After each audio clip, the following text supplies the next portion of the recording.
Pace muscle, pectoralis major muscle, sternohyoid muscle, 2 muscle रह गए।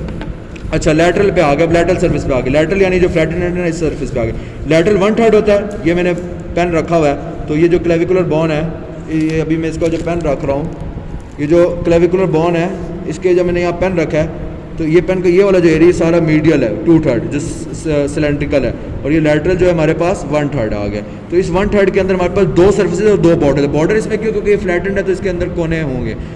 पहला है सुपीरियर सर्फेस। सुपीरियर सर्फेस जो इसका ऊपर सर्फेस है ये सारी सबक्यूटेनियस है, यानी स्किन के साथ अटैच है। समझ गए ना, इसमें कुछ ऐसा नहीं है।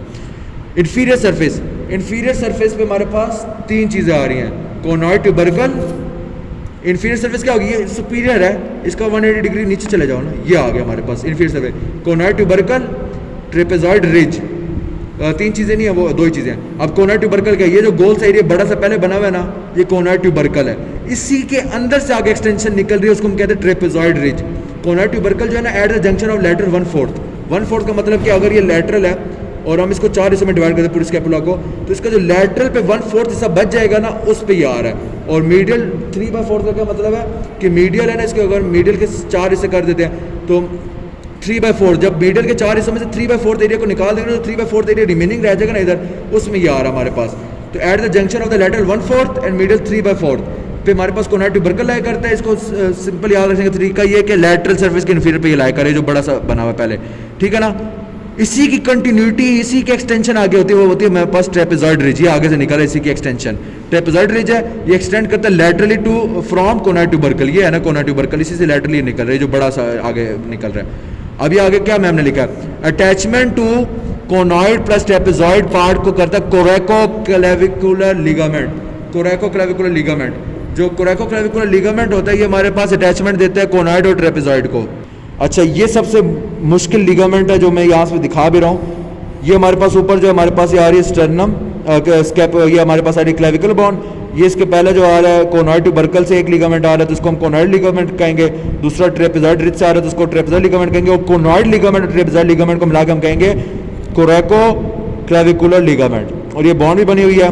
और ligament between the coracoid process of the scapula and the lateral end of the clavicle, तो क्रोको क्लेविकुलर लिगामेंट ये होता है, ठीक है ना। और हमारे पास ये सारी इसकी इमेजेस आ गई हैं मेन। अब हमारे पास क्या है, लैटरल सर्फेस में 2 चीज़ें रहेगी। लैटरल सर्फेस का एंटीरियर बॉर्डर, ये एंटीरियर बॉर्डर है। ये क्या है, ये लैटरल सर्फेस है ना हमारे पास। ये लैटरल सर्फेस को हम इस तरह रखेंगे, ये इस तरह। तो लैटरल सर्फेस का हमारे पास जो एंटीरियर बॉर्डर है, ये क्या बन रहा है, ये हमारे पास क्या बन रहा है, इन साइड जा रहा है ना, डिप्रेशन टाइप कॉनकेव हो गया।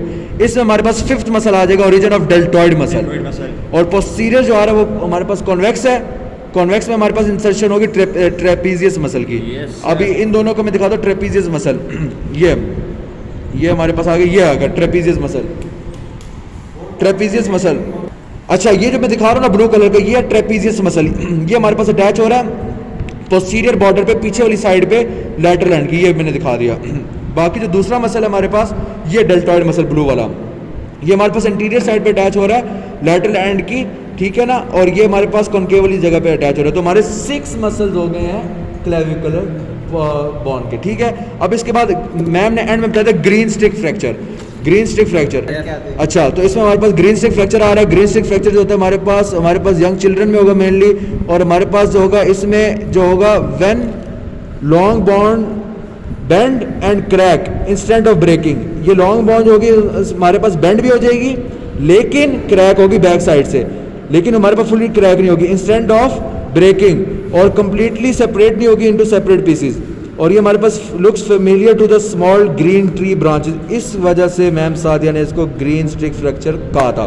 इसके बाद अच्छा ये देखो ना, ग्रीन स्टिक फ्रैक्चर में ये होता है ना, ये हमारे पास बॉन है ना, ये देखो ये बॉन है हमारे पास, इसके हाँ ये बॉन है हमारे पास, सही है ना, ये बॉन है, ठीक है। ये बॉन इसके आगे क्रैक आ गया लेकिन पीछे से क्रैक नहीं आया, ठीक है ना। अभी इस क्रैक से थोड़ी सी बेंड हो गई है, सही है, बेंड हुई है लेकिन पीछे से साबित है, समझ रहे हो ना, कंप्लीटली शैटर नहीं हुई पीसेज में। अब जब ये बेंड भी हो गई है और आगे सिर्फ थोड़ा सा क्रैक भी आया हुआ है, तो इस बेंड शेप्ड एरिया को ना ये ग्रीन ट्री की ब्रांच को रिसेंबल करता है एक्सरे में, जिस वजह से हम इसको ग्रीन स्टिक फ्रैक्चर कहते हैं, समझ रहे हो पॉइंट। और इसमें ना ये फ्रॉम वन साइड फ्रैक्चर होता है, मैंने लिखा माइनर क्रैक होता है, but from back it is a constant contact, समझ गए हो।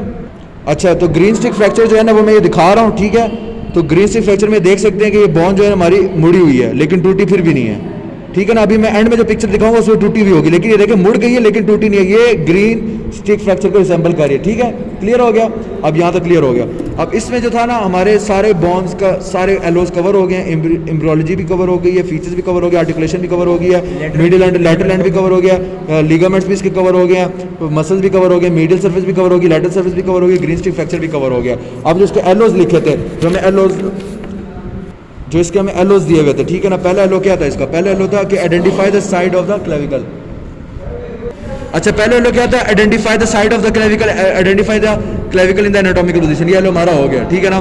दूसरा एलो था identify it's medial lateral articulation, ये भी हो गया। Identify body landmarks and muscle attachments, ये भी हो गया।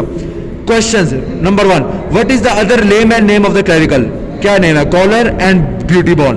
दूसरा question, how this bone is different from other bone? First of all, it is first bone to ossify, second it has no medullary cavity, third it has, अच्छा तो इसका तीसरी reason क्या है? ओनली लॉन्ग बॉन्ड्स है जो लाई करती है horizontally, third reason.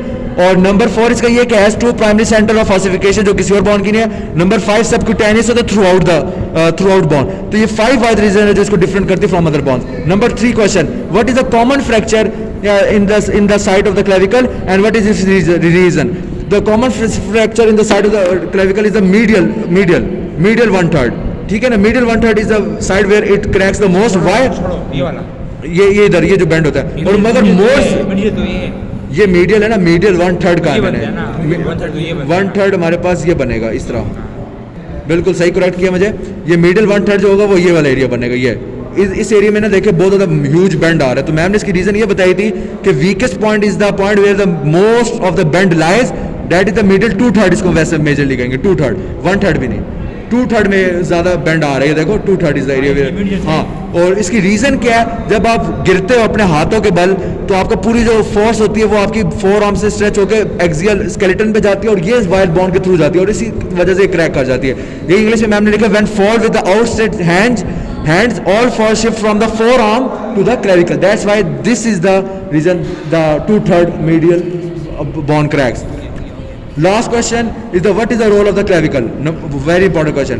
Number 1, it acts as a support for number 1 the arm, इसकी वजह से आर्म फ्रीली मूव कर सकते हैं। Number 2 scapula, due to its scapula जो होता है ना वो थ्रेसिस वॉल के ऊपर मूव कर सकते हैं। पीछे देखा नहीं, कमर के पीछे हमारी बॉन ऊपर से जो हिल रही होती है ना, ये इसी की आर्टिकुलेशन इसके साथ हो रही होती है ना, क्रोमियम प्रोसेस के साथ ये सारी आर्टिकुलेशन कर रहा होता है। समझ रहे पॉइंट ये है।